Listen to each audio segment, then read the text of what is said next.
My wife cheated in our shower, I snapped and hit the guy. Now my son testifies I'm the monster. Then karma delivered the perfect ending. All right, Reddit, buckle up because this is going to be a long one. Grab whatever you need to settle in because this story spans 2 full years, involves a destroyed marriage, a son who completely turned his back on me, and karma serving up the most beautifully poetic justice I've ever witnessed in real life. Let me start from the very beginning and walk you through every single brutal detail. I'm 45 years old, been married to Rachel for 18 years total. We got married young after she got pregnant with our son Tyler, who's 19 now, and in his second year at State College studying business administration. I inherited my house from my grandmother 5 years before I even got married. So this place has been in my family for literal decades, going all the way back to the 1960s when she first bought it. 3 bedrooms, 2 bathrooms, nice-sized backyard, with a shed that I converted into a workshop where I restore old furniture in my spare time whenever I get a chance. Nothing fancy or luxurious by any means, but it's mine, and it's been paid off for years. Every property tax bill I pay, it's all on a house that's been in my family since before I was even born. My grandmother raised 3 kids here.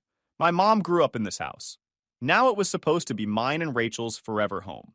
I work in project coordination for a mid-sized manufacturing company that makes industrial equipment primarily for construction and agriculture sectors across the Midwest. Started on the assembly line right out of high school at 18 years old. Worked my way up slowly but steadily over 20 years to a senior position where I'm overseeing logistics operations, managing supplier relationships, and coordinating major client projects from initial planning all the way through to final delivery. Good comprehensive benefits package, decent salary hovering around 80 grand a year before taxes, stable work that I'm actually good at, and genuinely take pride in doing well. Rachel worked part-time as an office administrator for a local dentist, but quit 3 years ago because she said the constant drama with her coworkers was giving her stress migraines, and the 40-minute commute each way was getting to her mentally. I didn't push back on that decision at all because we could afford to live quite comfortably on just my income alone, and honestly, she seemed genuinely relieved and happier to be done with that job and all its office politics. Our marriage wasn't perfect by any stretch of the imagination, but whose marriage really is after 18 years together? We had our routines down, our rhythm and flow, our life together that felt stable. I'd leave for work every morning at 7 on the dot. She'd have coffee ready and waiting and maybe some toast or cereal. I'd come home around 6 in the evening. She'd usually have dinner already started, or we'd just order takeout from the Chinese place down the street that we both liked. Weekends were yard work and house maintenance, grocery shopping and running errands, maybe catching a movie at the theater or binge watching something together on streaming services. Tyler would come home from college every few weeks or so, do mountains of laundry, raid our fridge and pantry like college kids do, tell us all about his classes and professors, and his girlfriend Olivia, who he seemed really genuinely serious about for the long term. It was normal, comfortable, predictable in what I thought was a good way. Looking back now with much clearer eyes and hindsight, there were definite warning signs that I completely missed, or maybe just chose to ignore because I didn't want to see what was right in front of my face. Rachel started going to the gym way more often about a year ago, sometimes even twice a day, which seemed excessive to me. New expensive workout clothes kept mysteriously showing up in her closet, then regular clothes and outfits I'd never seen her wear before. She started spending significantly more time on her phone constantly, always carefully angling the screen away from me whenever I walked by, or quickly closing apps and locking her phone when I got anywhere near her. She began taking more and more trips to visit her sister Hannah, who lives 2 hours away in the suburbs outside the city. Weekend trips that somehow kept turning into long 3-day and 4-day weekends away from home. I figured she was just enjoying having more free time now that she wasn't working and could visit family more often. Looking back now, I was such an absolute fool to miss all those obvious red flags. Last Wednesday afternoon changed absolutely everything in my entire world. I wrapped up a business trip to Indianapolis 2 whole days earlier than originally planned. My meetings with potential new suppliers finished way ahead of schedule on Wednesday afternoon instead of dragging on into Friday, like they were originally scheduled to do. So instead of staying in the hotel and burning unnecessary company money for absolutely no reason, I made the executive decision to surprise Rachel and just head home early. Stopped at the florist near our highway exit and picked up a dozen beautiful white roses because those have always been her absolute favorites since we first started dating nearly 20 years ago. Got home around 2 in the afternoon, feeling pretty good about myself for surprising my wife with flowers. There was a car sitting in our driveway that I absolutely didn't recognize at all. Silver Honda Accord sedan. Newer model, maybe 2020 or 2021 based on the body style. Figured maybe one of Rachel's friends had stopped by to hang out and chat, or maybe a neighbor needed to borrow something from us. Used my house key to walk in through the front door like I always do, and called out cheerfully and loudly that I was home early, fully expecting to see Rachel's face light up with genuine surprise. No answer came back at all. Complete and total silence throughout the entire downstairs.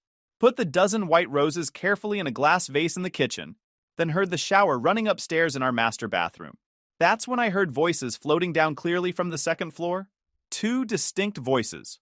One was definitely Rachel without any question, laughing in a way I honestly and truly hadn't heard come out of her mouth in literal years. Light and carefree, almost giddy and girlish, like when we first started dating back in our early 20s.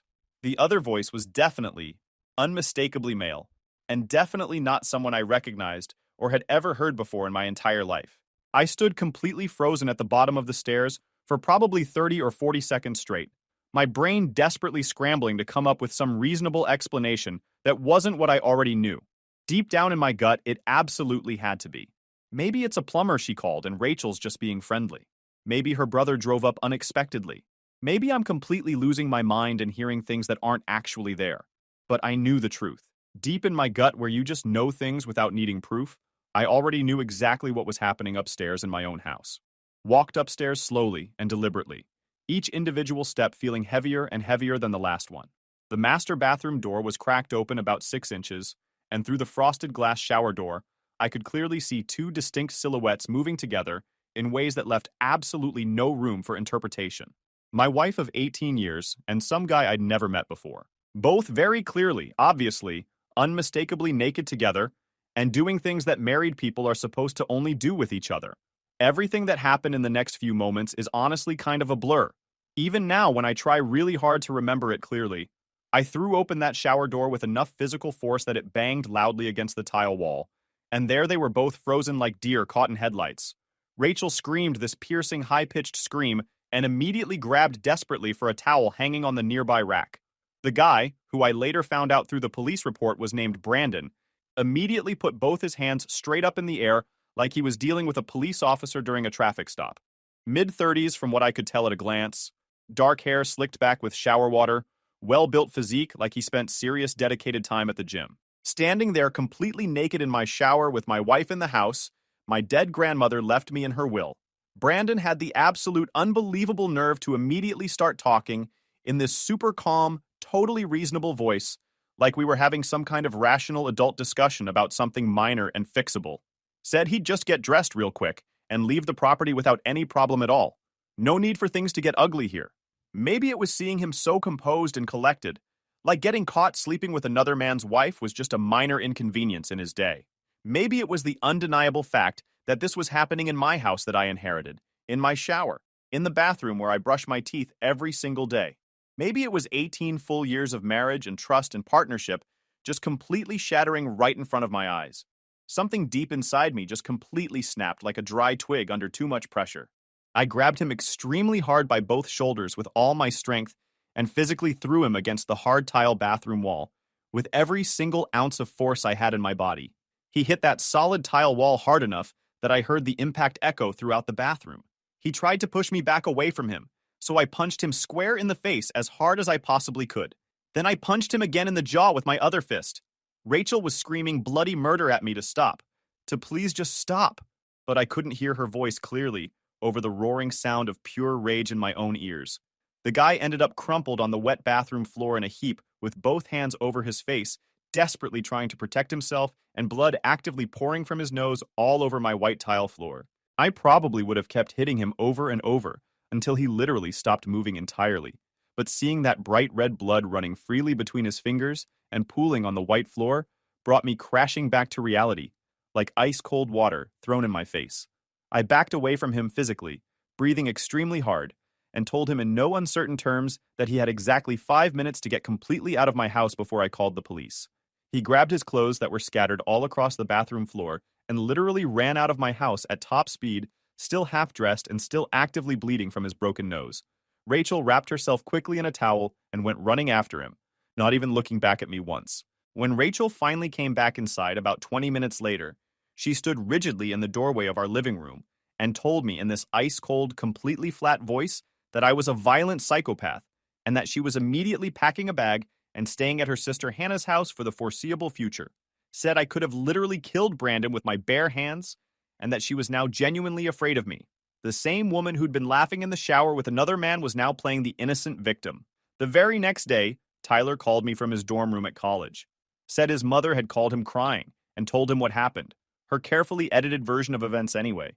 He couldn't believe, absolutely could not believe that I would physically attack an innocent person like some kind of animal.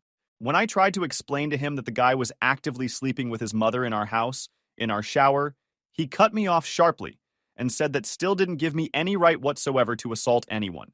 Told me flat out that he was ashamed to call me his father right now. My younger brother Kevin thinks I absolutely should have just immediately called the police instead of taking matters into my own hands. But what exactly were they going to charge Brandon with? It's not against the law in any state to sleep with someone's wife if she's willing and consenting. The whole situation felt completely surreal, like I was living in some alternate reality. I caught my wife of 18 years cheating on me in my own shower with some random guy I'd never even met. And somehow in absolutely everyone's eyes, I'm automatically the bad guy here, the violent criminal. First update, everything just got nuclear. Well, Reddit, things went from bad to completely and totally screwed in ways I never could have possibly imagined. I'm writing this entire update from a budget hotel room on the outskirts of town, because I literally cannot legally get into my own house that's been in my family for over half a century. Brandon made the decision to press full criminal charges against me for assault. Friday morning around 10, two uniformed police officers showed up at my office building while I was sitting in the middle of an extremely important meeting with three major clients about a significant industrial project we were coordinating. They were professional and polite about the whole arrest process, but there's absolutely nothing discreet about getting arrested at your workplace, in front of important clients and all your coworkers. My boss, Jim, had to very awkwardly explain to the confused clients why their important meeting was being abruptly postponed, while I was being led out of the building in handcuffs in front of everyone. I spent the entire Friday night locked in the county jail before my lawyer could finally arrange bail Saturday morning. I'm being officially charged with third-degree assault, which my lawyer explained is apparently just a misdemeanor rather than a serious felony charge, but can still potentially carry up to a full year in jail and a $4,000 fine if I'm actually found guilty at trial. Bail was set at $2,500 total, which I had to pay completely in cash to get released. While I was sitting alone in that cold jail cell overnight, Rachel went directly to family court and successfully obtained a temporary emergency restraining order against me. Her official petition to the court claimed in writing that I had a well-documented history of controlling and violent behavior throughout our entire 18-year marriage, and that she legitimately feared I might physically harm her. This is a complete and total lie from start to finish. I have never once in my entire life laid a hand on Rachel in anger during our 18 years of marriage together. Never pushed her, never grabbed her roughly, never even raised my voice at her in a genuinely threatening way before this nightmare started. The restraining order legally means I cannot come within 100 yards of her under any circumstances whatsoever, which very conveniently includes my own house since she's currently living there alone. When I got released Saturday morning and drove straight home hoping to at least grab some clean clothes, I discovered to my shock that Rachel had already changed every single lock on every door. My house key that I've been using for over 2 decades no longer works in any lock anywhere. There's even a police patrol car parked directly across the street, apparently specifically assigned to monitor the house and make sure I don't violate the protective order. I called my lawyer Tom immediately from the driveway. He told me very clearly that since the house is legally mine alone, and I have the original deed from my grandmother to prove sole ownership, we can definitely fight this in court. But these things unfortunately take significant time to work through the legal system. The temporary emergency order is valid for exactly 2 weeks, and then there's a formal court hearing, where a judge will carefully review all the evidence and decide whether to make the restraining order permanent or dismiss it entirely. In the meantime, I'm legally barred from setting foot on my own property that's been in my family since my grandmother originally bought it back in 1967. I'm currently staying in a cheap budget hotel, living entirely out of the single small suitcase I took on my business trip to Indianapolis. I literally cannot access my own clothes hanging in my bedroom closet, my important mail that's probably piling up, my personal belongings and crucial documents. Absolutely nothing. Rachel doesn't answer any of my phone calls or text messages, no matter what time I try. When I called the house landline hoping she'd pick up, She actually answered, but immediately hung up the second she heard my voice. But the absolute worst part of this entire nightmare is what's happening with Tyler. He came back home from college this past weekend, specifically to stay at the house with his mother and support her. I sent him a text message asking if we could maybe meet somewhere neutral like a coffee shop and talk this through. His response came back within minutes, and it was absolutely brutal to read. Said his mom showed him the complete police report, and he can't believe someone like me is actually his father. Told me directly not to contact him again until I get professional help for my serious anger issues. What anger issues exactly? I've never had any kind of documented anger issues in my entire 45 years of life. Never been in a physical fight with anyone since middle school. Never punched a wall in rage. Never thrown objects across rooms. Never screamed at people. The only single time I've ever been violent with another human being was when I found some complete stranger in my shower, actively sleeping with my wife. But somehow in everyone's narrative, I'm automatically the crazy one, the dangerous one who needs help. My lawyer Tom says the restraining order will almost certainly be only temporary and won't be made permanent by the judge since there's absolutely zero concrete evidence of any domestic violence or direct threats. Rachel would have to somehow prove a very clear pattern of ongoing abuse and violence, and she can't do that because that pattern simply doesn't exist. But he also warned me that these legal things can drag on for many months through the court system, especially if Rachel decides to file for divorce at the same time. Had to call my boss Jim and explain in detail exactly why I was arrested on company property in front of important clients. He was surprisingly understanding and said he knows I'm a good employee with a solid track record, but he made it very clear that if this criminal case ends in an actual conviction or affects my ability to work professionally with clients, we would need to have a serious conversation about my future employment at the company. I've been working there for 12 solid years without a single disciplinary issue, and now my entire job and career are seriously at risk. The financial hit is absolutely brutal. Between paying my lawyer's retainer fee, posting bail, and now hotel expenses, I've already burned through over $8,000 in less than 1 week. I still have to keep paying the full mortgage payment every month on a house I'm not even legally allowed to enter, plus all my regular credit card payments and Tyler's college tuition bills. Rachel has complete access to our joint bank accounts, so she could theoretically drain every penny while I'm stuck paying for everything separately. I genuinely feel like I'm being severely punished for being the actual victim here. She openly cheats on me in my own house with some random guy, and somehow I end up arrested and essentially homeless while she gets to play the poor innocent victim. How is any of that justice? Second update, the courtroom betrayal that broke me. The official hearing on Rachel's restraining order petition took place 3 weeks ago, and it absolutely forever changed my relationship with my son in ways I never thought would be possible. Let me start with the good news first. The judge dismissed the entire restraining order completely. My lawyer Tom was absolutely right about everything. Rachel couldn't prove even a single shred of concrete evidence showing any history of domestic violence or threats. The judge stated very clearly in her official ruling that while what I did to Brandon was obviously wrong, and I'd face consequences for that separately, it was clearly an isolated incident that didn't demonstrate any kind of ongoing pattern of violence specifically toward Rachel herself. The protective order was lifted entirely, and I got full access back to my house immediately. But here's where this whole thing gets really messed up. Tyler actually showed up to that court hearing specifically and deliberately to testify on behalf of his mother against me.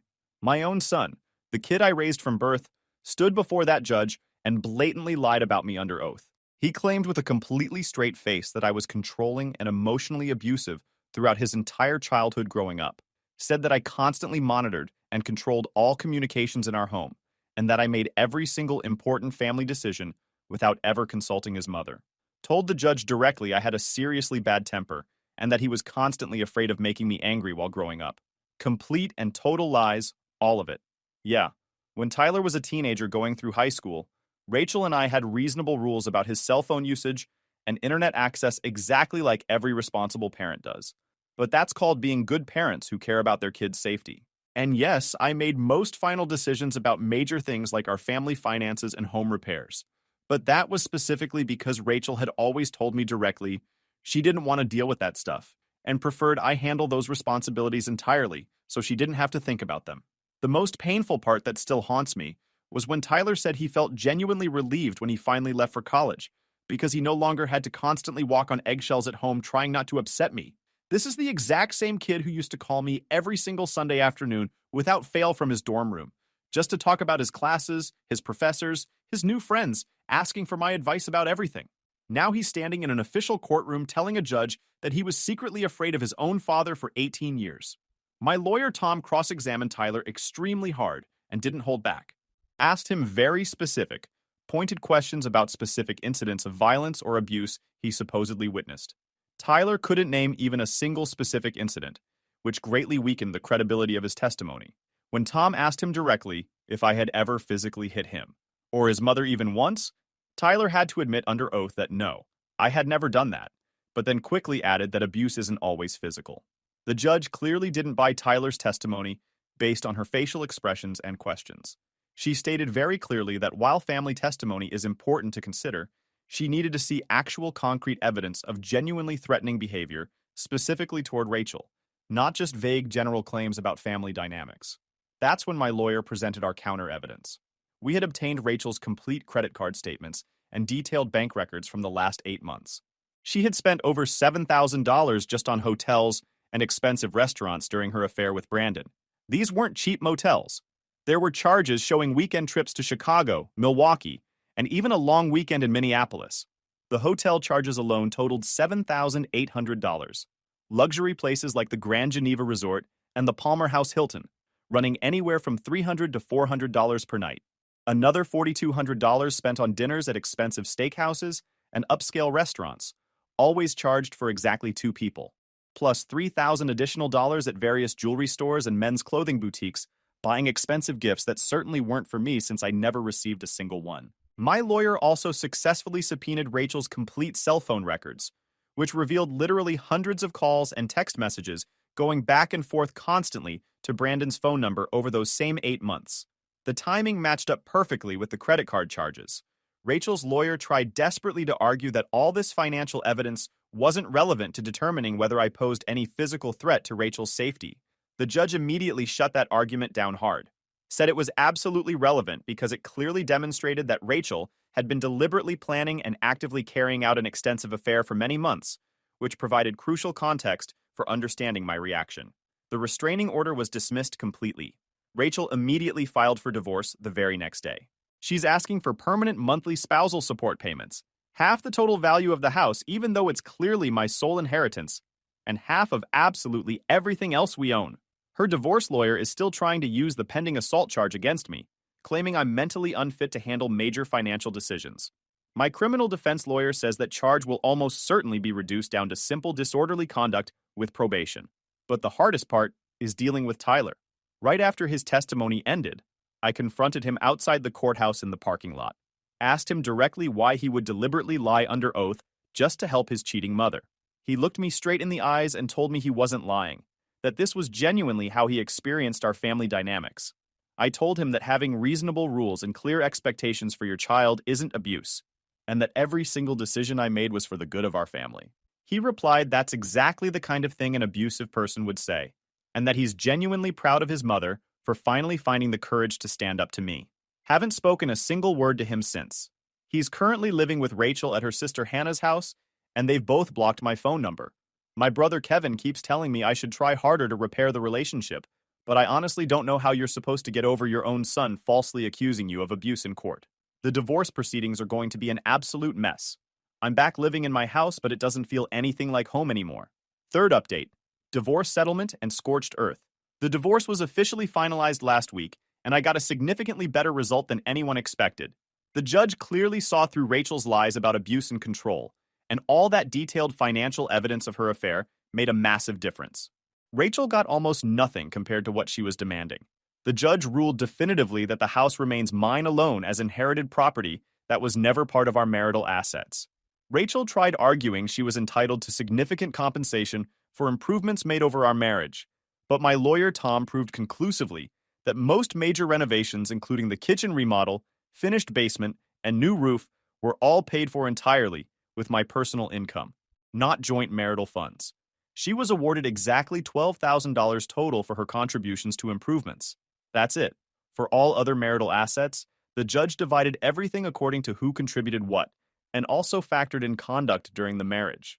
Rachel kept her car that's in her name, all her personal belongings, and $25,000 from our joint savings. I kept my car, all my retirement accounts that I'd been contributing to for 20 years, and everything else, including furniture and household items.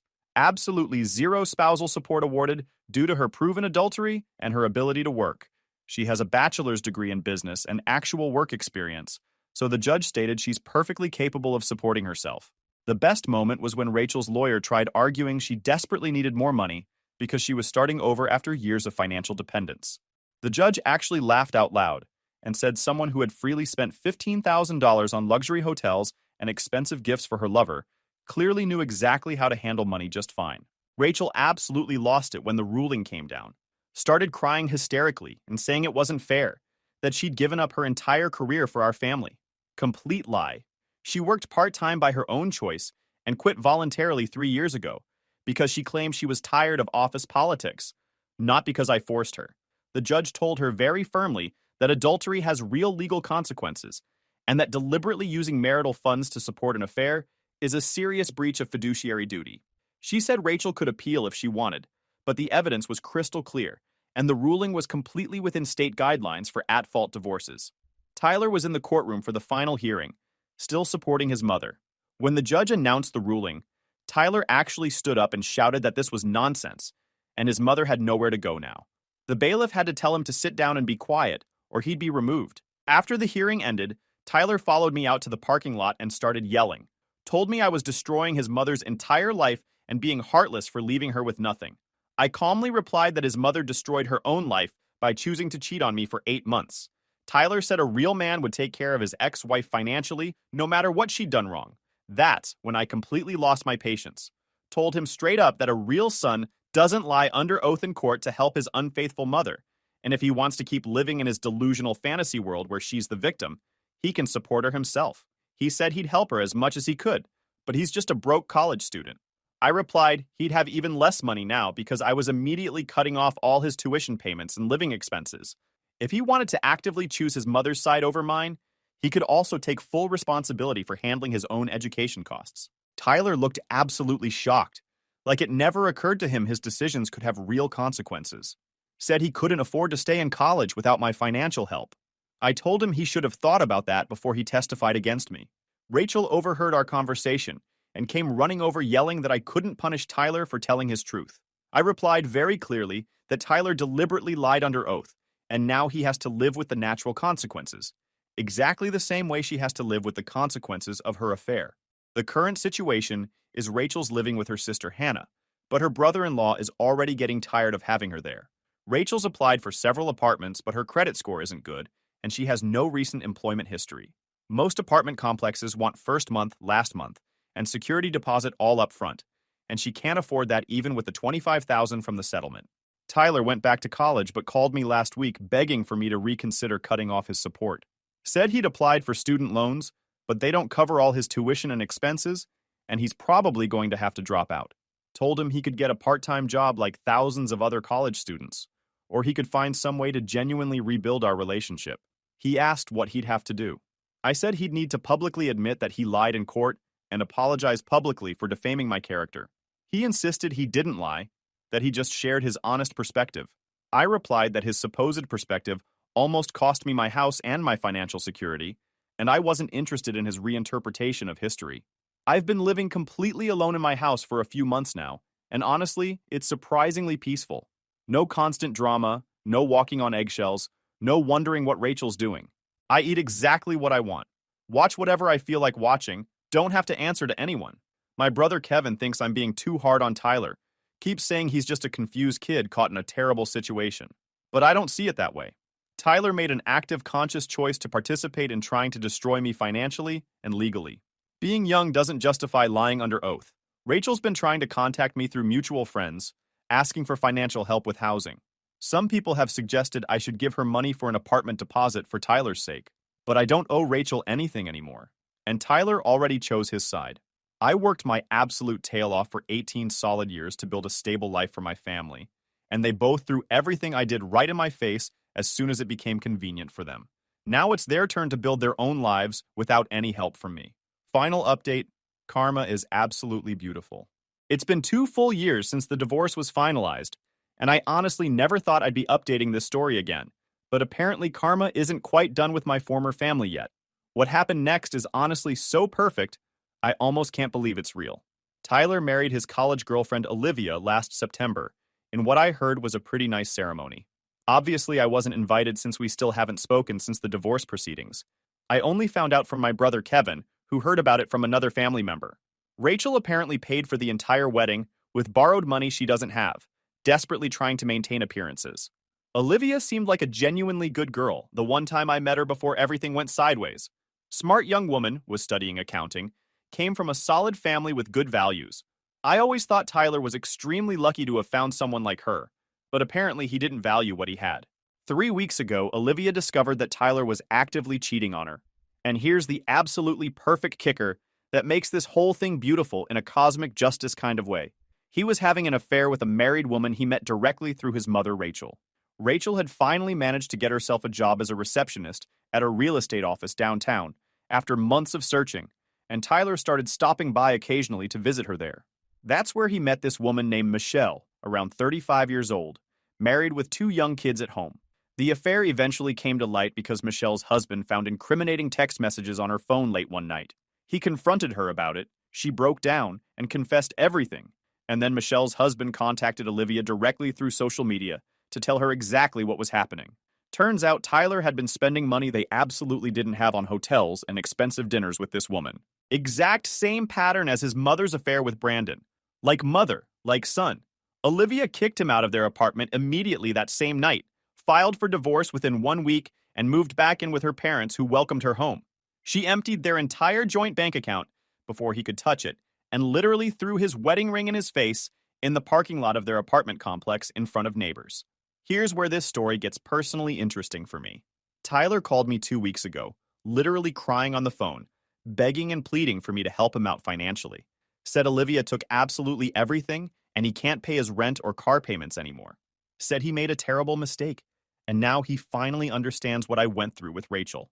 Asked if I could possibly help him pay for a divorce lawyer and maybe cover his rent for a few months. I asked him very directly if he was calling to apologize for lying about me in court. He said the situation was different because he was just trying to protect his mother at the time. Told him to call me back when he's genuinely ready to admit he lied and apologize sincerely. Then I hung up the phone. Rachel called me the very next day, which was interesting timing. Apparently, she's also having serious financial problems currently. The receptionist job doesn't pay much at all, and she doesn't have any client base or commission structure yet to supplement it.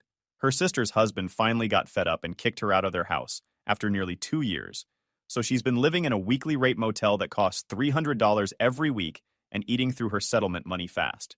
She actually asked if I would consider lending her money for first month's rent and security deposit on a real apartment. I asked her why on earth I would ever do that. She said for the sake of our family and because Tyler desperately needs stability while he's going through his own difficult divorce. The irony was almost too much. I actually laughed out loud at that response. Told her Tyler made his decision when he chose to testify against me in court, and she made her decision when she decided to sleep with Brandon in my shower. Rachel started crying and saying she knew she'd made terrible mistakes, but I was being unnecessarily cruel. Said the affair was a mistake she deeply regretted and she never wanted things to escalate this far. Still playing the victim after all this time. I told her that spending $7,000 on another man over 8 months wasn't a mistake. It was a deliberate conscious decision she made every single day for months. Then she said something that genuinely made me angry all over again. She said if I helped them financially now, it would prove I was the bigger person and had truly forgiven them for everything. As if real forgiveness somehow meant financing their lives after they actively tried to destroy mine in court. Told her very clearly that forgiveness doesn't mean paying for their bad decisions and terrible choices, and I'm not interested whatsoever in being the bigger person here. Said I genuinely hope both she and Tyler learn to live with the consequences of their own choices, exactly the same way I had to learn to live with mine.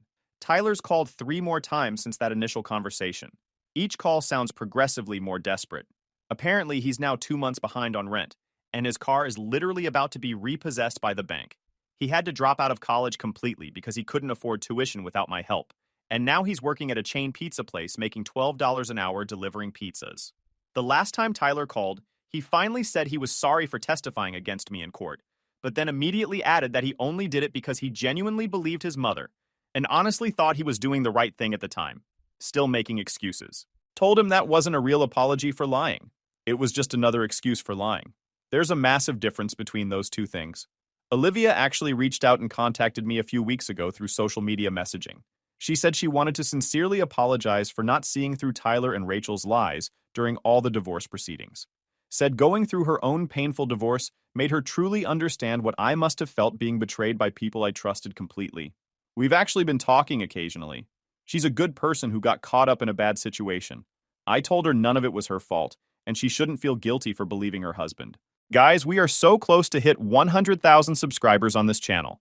If you are not subscribed to the channel, please consider subscribing.